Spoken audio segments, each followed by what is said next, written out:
Welcome to steno series 80 शब्द प्रति minute की श्रृंखला में आपका स्वागत है। डिटेशन स्टार्ट होगी 5 सेकंड बाद।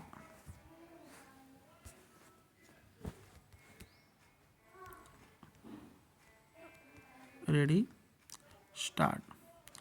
लोकतंत्र अब राजतंत्र में ढलता जा रहा है, यही आज की सच्चाई है। सिर्फ भारत में नहीं बल्कि दुनिया भर में लोकतांत्रिक मूल्यों का पतन हो रहा है। यानी वैश्विक स्तर पर लोकतंत्र एक महत्वपूर्ण गिरावट का सामना कर रहा है, जो कई वर्षों से जारी उस प्रवृत्ति को चिन्हित करता है जिसमें देश लोकतंत्र की तुलना में अधिनायकवाद की ओर धकेले जाते हैं।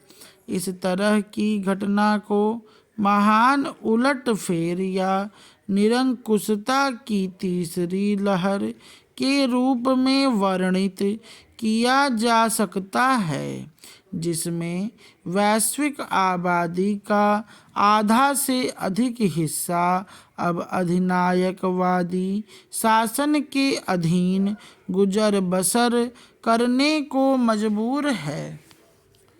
लोकतांत्रिक व्यवस्थाएं अक्सर निरंकुश शासन, धनिक तंत्र या कुछ लोगों द्वारा सत्ता के संचय में बदल जाती हैं या उसके द्वारा प्रतिस्थापित हो जाती हैं, जो प्रभावी रूप से एक सम्राट के मनमाने शासन को प्रतिबिंबित करती है।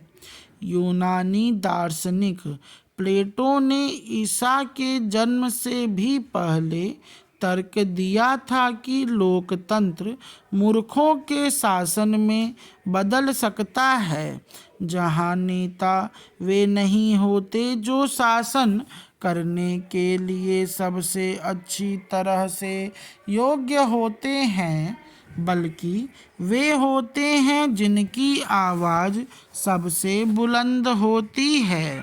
भारत भी इसमें अपवाद नहीं लगता। यहाँ भी लोकतंत्र और लोकतांत्रिक व्यवस्थाओं पर खतरे बढ़ रहे हैं, यहाँ तक कि आम लोगों के अधिकारों में कटौती होती जान पड़ती है।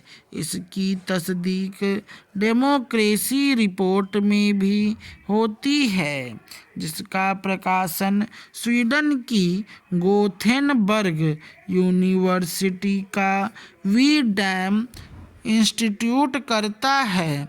इस रिपोर्ट के मुताबिक दुनिया भर में निरंकुशता बढ़ रही है।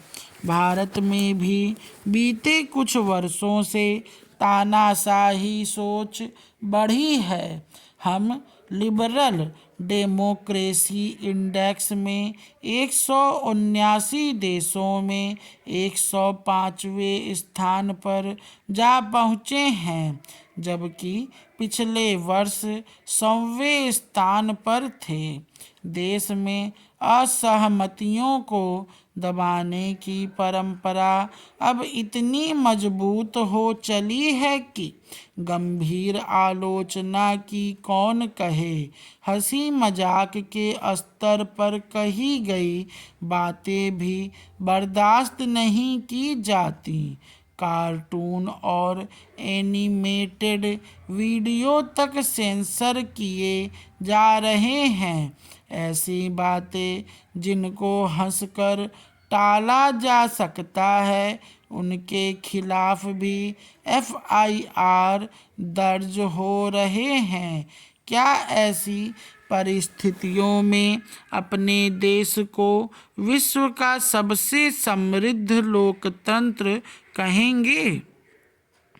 जाहिर है, हमें अपनी संस्थाओं और तंत्रों को सुधारना होगा। यह सुधार इसलिए भी ज़रूरी है क्योंकि अगले कुछ वर्षों में हम विकसित देशों की कतार में शामिल होने वाले हैं। यह विकास तब तक अधूरी है जब तक लोग अपने अधिकारों के इस्तेमाल को लेकर सुरक्षित महसूस नहीं करते। हमें अपना देश संवारना ही होगा। स्टॉप।